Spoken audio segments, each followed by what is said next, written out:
You're exaggerating. It's just a wedding, said my mother when I was not invited to my own sister's wedding. Instead, I booked a trip. A few days later, my family wouldn't stop calling my phone. $150,000 isn't much for you. My father insisted like it was pocket change. Funny, neither was my college fund. I said coldly and closed the door. Now they're losing everything and blaming me. Follow my journey and share your thoughts. 1 year ago, I found myself standing outside my childhood home, the place where I was born and raised. The overcast sky reflected my emotions perfectly. It had been 15 years since I last set foot there. And if not for my mother's urgent call, I never would have returned. My name is Kimberly. I'm 36 years old and work as a creative director at an advertising firm in Seattle. My 12-year-old son Brian is my whole world. I still remember that life-changing Saturday when my mother called, her voice shaking. You have to come home right away. The family is in serious trouble. But the family she spoke of had never truly included me. For as long as I could remember, only one person had ever mattered in our household. My younger sister, Margaret. The day I left home remains vivid in my memory. I was 19 holding my UCLA acceptance letter when my parents asked me to sit down in the living room. What they told me shattered me completely. We used all your college savings to invest in. Margaret, they admitted. I was frozen in disbelief. You spent it? I whispered, struggling to process their words. My mother nodded as though it was the most logical thing in the world. Margaret is incredibly talented in the arts. We enrolled her in a prestigious academy. She needed that money to pursue her dreams. And what about my future? I asked, my voice barely above a whisper. You can always take out student loans, Kimberly, but for Margaret, this is a once-in-a-lifetime chance. She reasoned. That night in the stifling summer heat, I walked away from everything I had ever known, carrying nothing but a worn-out suitcase, a few changes of clothes, and the little money I had saved from part-time jobs in high school. No one said goodbye. My parents offered no financial help, no hidden savings, just occasional phone calls to keep up appearances. Are you managing okay? My mother asked one Tuesday afternoon, 2 months after I had left. For a moment, I wanted to believe she cared, but as soon as I answered, her voice remained distant. Good. I was just checking. Oh, by the way, Margaret has been so busy. She was just accepted by a highly respected professor. Silence. Not a single question about how I was surviving. No concern for whether I had enough to eat. Just Margaret, always Margaret. Every call after that was the same. Nothing more than a formality to ease their guilt. Looking back at my college years, I remember constantly juggling school and work. By day, I was a dedicated student. By night, I worked as a barista at a small coffee shop. Sometimes picking up extra shifts at a convenience store just to afford rent. Some nights, I had to sleep at work because I had nowhere else to go. Some days, I survived on stale bread because I had to choose between paying tuition and buying food. I struggled. I broke down. I cried through endless lonely nights, but I never looked back. Every time exhaustion made me want to give up, I reminded myself of my parents' indifferent faces when they told me my dreams didn't matter as much as Margaret's. That became my driving force. After 4 years of hardship, I graduated with honors and secured a stable job at a major advertising company in Seattle. For the first time in my life, I no longer worried about making rent, counting pennies at the grocery store, or working exhausting night shifts just to survive. I thought my parents would finally be proud, but the truth was they never cared about my struggle. The only thing that mattered to them was one simple fact: I had money now. It all started with simple holiday greetings. Are you visiting for Christmas? We're hosting a big celebration. I'm sure you'd love to contribute a little, right? Thanksgiving is approaching. Could you get me a fine china set? I saw a stunning one on XYZ's website, only $500. Since your career is going well, it should be easy for you. Dad's birthday is coming up. Wouldn't he love a brand new watch? You know how much he adores Rolex. Every invitation carried an indirect request for an expensive gift. Yet they never once asked how I was doing. No interest in my life, just money. It didn't shock me, but I turned down every demand. I'm swamped with work. I won't be able to make it. My schedule is full. Go ahead and purchase the gift. For Dad, send the invoice to Margaret. She has always been the priority anyway. I wasn't concerned about their opinions. They had abandoned me first, so I had no reason to conform to their expectations. But I wasn't heartless. Although I could never truly forgive them, I still sent a modest amount on their birthdays. $2,000. Not out of duty, but simply to clear my conscience. Money for Dad's birthday. Spend it wisely. No affectionate wishes. No greeting card. Just a cold, impersonal bank transfer. Quick, distant. I never expected gratitude, and of course, they never once thanked me. 2 years after finishing college, I got married. He was once my coworker, charismatic, humorous, seemingly responsible. We started a family and soon after, Brian was born. But marriage is never easy. Sleepless nights spent comforting a wailing infant, disagreements over chores, the long tense silences when there was nothing left to discuss. I gave my all. I tried. Then, one day, I uncovered his infidelity. I didn't shed a tear. I didn't demand an explanation. I simply packed his belongings, placed them by the entrance and stated calmly, "You can walk out now or I'll toss everything out the window." 3 years later, our marriage was officially over. Still, he fulfilled his duties as a father. Every month, he provided financial support for Brian, and that was all I expected from him. Through it all, I became a resilient woman. Not because I wanted to, but because I had no other choice. I no longer believed in love. No dating, no relationships, no searching for a companion. My life had no space for anyone else. Brian was my entire world. Each morning I dropped him off at school. Every evening I read him a bedtime story. Weekends were spent cooking together, watching movies, or simply unwinding on the couch. Enjoying the tranquility I had fought so hard to obtain. After 7 years of dedication, I was promoted to creative director. A prestigious role with an annual salary of $300,000. With that, I purchased a luxury apartment in downtown Seattle. Spacious, safe, fully furnished, a true home for Brian and me. Everything had finally aligned. A thriving career, a stable life, and most importantly, Brian, the only person in the world who genuinely mattered to me. Then a phone call a year ago disrupted everything. "Come home immediately. Your father is hospitalized. Our family is in crisis." For the first time in years, my mother's voice quivered with real fear. I clenched my phone, my thoughts racing. My first reaction was to dismiss it. I was used to being remembered only when they needed something. This time was no different, but another thought surfaced. Regardless of everything, he was still my father. I had spent my entire youth escaping them, trying to erase the pain they inflicted. But what if this truly was the final chance? If I didn't return, would regret haunt me forever? I wasn't going back for them. I was going back for myself. I refused to carry the burden of guilt for not doing what was right. The following afternoon, after a long drive, I reached home. My mother had already informed me that my father had been discharged from the hospital. As I parked, the front door swung open. There she stood, eyes swollen, face weary, appearing far older than I remembered. Perhaps it was time or maybe the consequences of her choices. Inside, my father sat in his usual spot in the living room. Shoulders slightly slumped, his once dark hair now streaked with silver. I stepped forward, Brian at my side, quietly absorbing everything around him. My mother's gaze darted past me, locking onto him. Only then did they truly acknowledge my presence. For the first time, they noticed someone other than themselves. "Oh my God," my mother murmured, her hand covering her mouth. My father blinked rapidly, as if struggling to believe what he was seeing. Brian, the grandson they had never asked about, never shown concern for, never attempted to meet. He stood there, his blue eyes reflecting mine.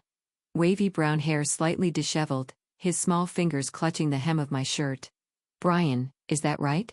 My mother finally spoke, her voice softer than I had ever heard before. Brian gave a polite but hesitant nod, and in an instant their entire demeanor shifted. The very people who had ignored me for years now transformed into doting grandparents. You've grown so much. My mother gushed, beaming. My father nodded, inspecting him. He's just like Kimberly at that age, but taller. Do you like sports, son? I could teach you golf. I stood still, watching their charade unfold. Moments ago they acted as though I didn't exist. But now, upon seeing Brian, they were suddenly desperate to play the role of affectionate grandparents, pretending the years of neglect never happened. After a few moments of admiration, my mother gestured for me to sit. I remained standing, arms crossed. Let's drop the performance. What do you want? She hesitated, biting her lip as her eyes welled with tears. The house is being seized by the bank. We need your help. I wasn't shocked. The moment she had called, I had already guessed the real reason. I waited for the inevitable, and predictably, it followed. Margaret borrowed a huge amount to fund her boutique, my mother confessed. It collapsed. She can't repay the debt. We used the house as collateral to support her, and now the bank is taking it back. I let out a bitter laugh. Margaret, it was always about Margaret. She made reckless decisions and they rushed to rescue her.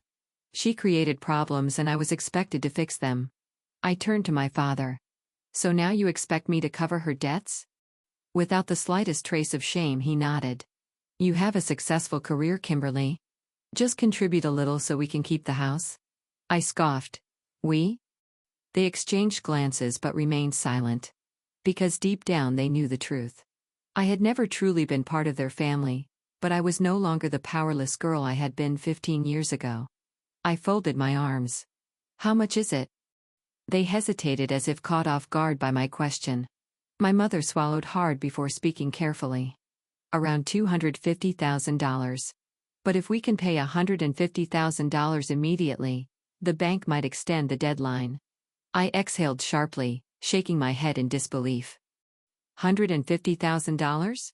And you actually believe I just handed over? My father sighed. Kimberly, that amount isn't much. For you. I clenched my hands into fists, forcing myself to stay calm. Before I could utter a word, the door flung open. Margaret strode in, arching a brow at the sight of me, her face full of amusement and disdain. Wow, you actually came. Here to play the savior? I released a slow breath. No. I've just seen too many times how easily they toss me aside for you. Margaret scoffed, arms crossing, her tone razor sharp. You love making yourself the victim, don't you? I held her gaze, heat rising in my chest. Margaret, the pampered younger sister who had never struggled, who treated everything as if it belonged to her by default. My parents had taken everything from me to provide her with a perfect life, and now, here she stood without shame, without gratitude, waiting for me to rescue her yet again. Not this time. Taking a deep breath, I looked directly at my parents and sister. My words crisp and firm. I need time to consider. You'll have my decision in 3 days. My mother exhaled in relief, as if a burden had momentarily been lifted. My father gave a small nod, maintaining a neutral expression, though his eyes revealed his eagerness. Margaret, however, rolled her eyes, a smirk tugging at her lips. Still pretending? We all know you'll be back, checkbook in hand. I didn't react. There was no need. Without another word, I took Brian's hand and walked out, leaving behind a room thick with expectation.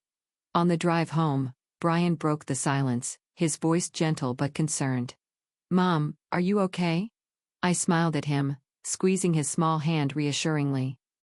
I'm all right, Brian. Just sorting through some things in my head. He nodded, not pressing further, though I knew he sensed the weight on my shoulders. Once home, I grabbed my phone and dialed Paul, a close friend from college, now a real estate lawyer. He answered quickly, but I skipped any greetings.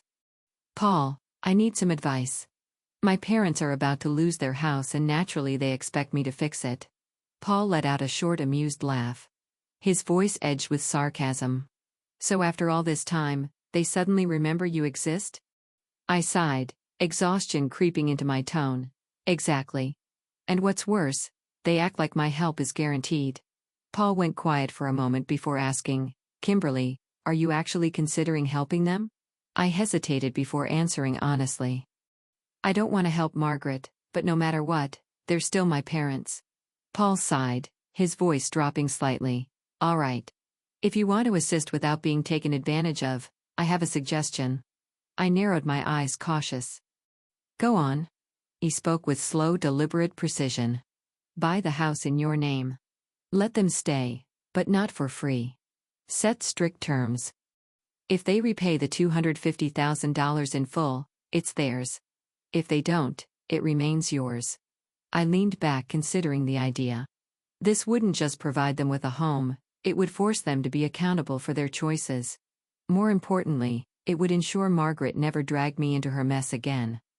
Taking a steady breath, I finally said, I like this plan. Paul chuckled. You've always been the logical one, Kimberly. I'll take care of the paperwork. I hung up, staring out the window. In 3 days, I'd return, but this time, everything would be on my terms. 3 days later, I returned to the house where I had grown up. This time with Paul, my lawyer. I wasn't coming empty-handed. In my possession was a contract that would legally solidify everything. When my parents opened the door, their faces carried a mix of anxiety and hope. It was obvious they had convinced themselves I would offer a generous solution. One that meant handing over a large sum of money without any obligations. They were mistaken. Paul and I entered and sat down. Without wasting time, I placed the contract on the table. My words deliberate and firm. I will purchase this house and keep it under my name. You may continue living here, but only as renters. If you want to reclaim ownership, you must pay back $250,000 within 5 years. Otherwise, the property remains mine. Then I turned toward Margaret, my tone sharp and unwavering. And you won't see a single penny of that money. Silence. My parents stared at me, their expressions frozen in shock. My mother was the first to react, bursting into tears as her voice trembled. Kimberly, how could you do this to your own parents? My father remained quiet, likely calculating his next move. Margaret, however, didn't hold back her outrage. Are you out of your mind? She snapped, her eyes burning with fury. You're actually making Mom and Dad pay to live in their own house? What kind of daughter does that? You're heartless. Without hesitation, I stood up, grabbing the contract from the table. All right. Forget it. My voice was cold, emotionless as I turned toward the door. Panic immediately flashed across their faces. Wait, Kimberly. My father called out, his voice firm, urgent. I stopped, looking back at them, daring them to challenge me. My mother wiped away her tears and quickly nodded. We agree to your terms. I smirked internally, just as I expected. Paul swiftly finalized the legal work, and within 2 weeks, the house was officially mine. My parents eventually accepted the reality of the situation. They stopped trying to renegotiate, likely realizing I wouldn't change my stance. But Margaret, she refused to let it go. I had anticipated her resistance, but I hadn't expected the extent of her desperation. 2 days later, the battle began. It was a quiet Sunday. I was at home with Brian when my phone buzzed. Kimberly, have you seen Facebook? A message from a coworker. Are you okay? Everyone's talking about you. A text from an old friend. Frowning, I opened the app. The first thing I saw was Margaret's latest post, accompanied by an old picture of me and Brian. Margaret Thompson.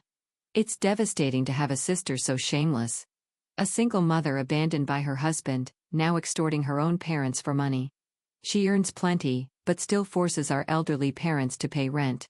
Not surprising, she's always been selfish, jealous, and cruel. Now, she's manipulated them into handing over their home and thrown me out of the only place I've ever known. I wonder when she'll stop pretending to be the victim when she's the real manipulator. Below the post were hundreds of comments from people who had no clue about the truth. How could anyone do this? Poor Margaret, this is heartbreaking. I can't believe someone would treat their own parents like this over money. I let out a low, humorless laugh. Margaret had made a fatal mistake. She hadn't just lied about me, she dragged my son into it, and that was something I would never forgive. Leaving my room, I found Brian sitting at the dining table looking uneasy. Mom. He hesitated. My friend messaged me. They saw Aunt Margaret's post. His voice softened with every word. I clenched my fists, forcing myself to stay composed, then sat across from him. Brian, don't worry. I'll handle it. He nodded, but I could see the sadness in his eyes. Without delay, I grabbed my phone and called Paul. He picked up almost instantly. Kimberly, what happened? My voice was cold, unwavering. Send a legal notice immediately. Paul was silent for a beat before responding. What did Margaret do this time? I tightened my jaw. She had slandered me online, but worse, she had involved Brian.